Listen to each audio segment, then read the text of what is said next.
Okay, so let's look at some of these punishments. Let's look at some of the stuff you quoted in this murder Bible study. Thou shalt not kill in Exodus 20:13.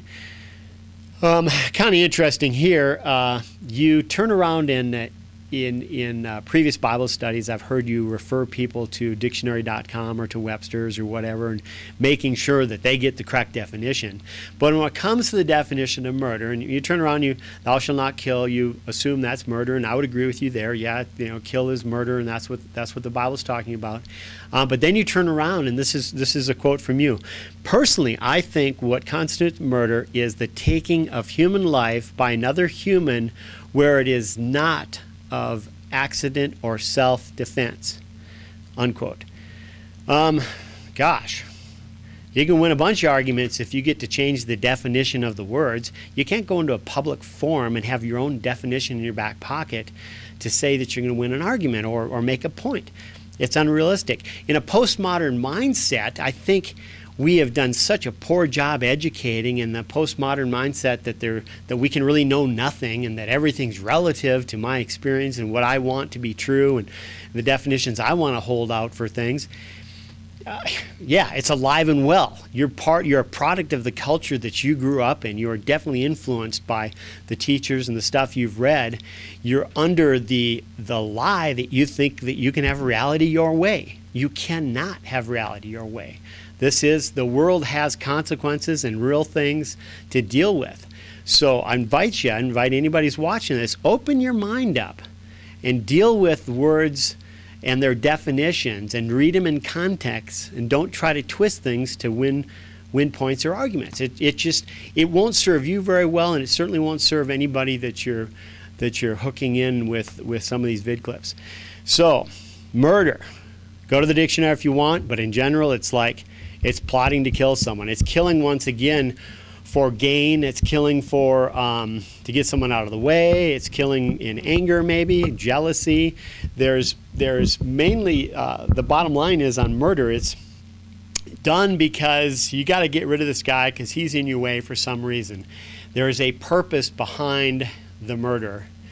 It can be premeditated. It can be manslaughter. Well, all of a sudden it's like you hate that guy, and all of a sudden you're alone on a cliff with him, and you just overwhelmed to just quickly push him off a cliff. It wasn't that premeditated. You just saw the opportunity. You seized it. Once again, go to dictionaries, figure that out. But it's not your definition here. When you say personally, I think, okay, once again, that's relative to just your opinion.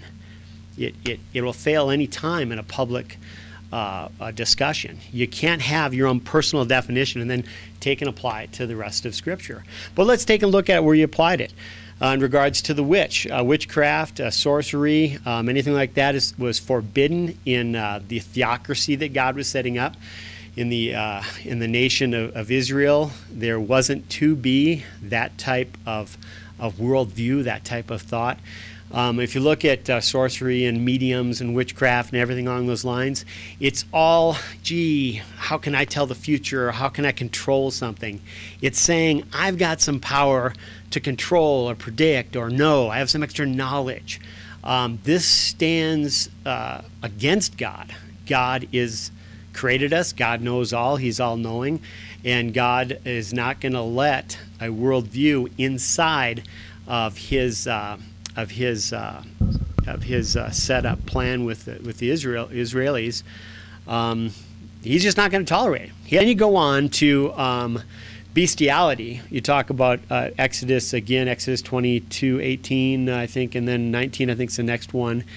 Gosh, yeah. Well, once again, the stiff punishment of anybody caught in bestiality sounds stiff and horrendous, but it's very loving, because it's a very unhealthy lifestyle. You sleep around with animals and then start sleeping around with humans again, you're going to bring all sorts of diseases into that community. It's just not to be tolerated. Amazingly enough, if you look at the beginning of AIDS, this isn't proven black or white either way. We know AIDS came from a monkey. We're not sure if it came from a hunter getting infected or whether it was someone having sex with a monkey. But once again, I mean, think of if it did come in through bestiality, think of the millions of people who have died and suffered with AIDS.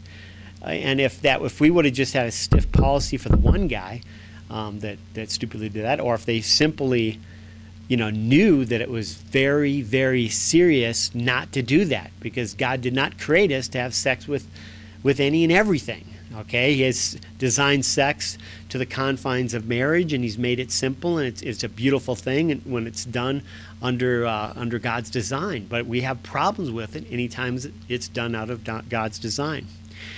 Anyway, so that's just all I want to address in this one. I just want to keep it short and simple.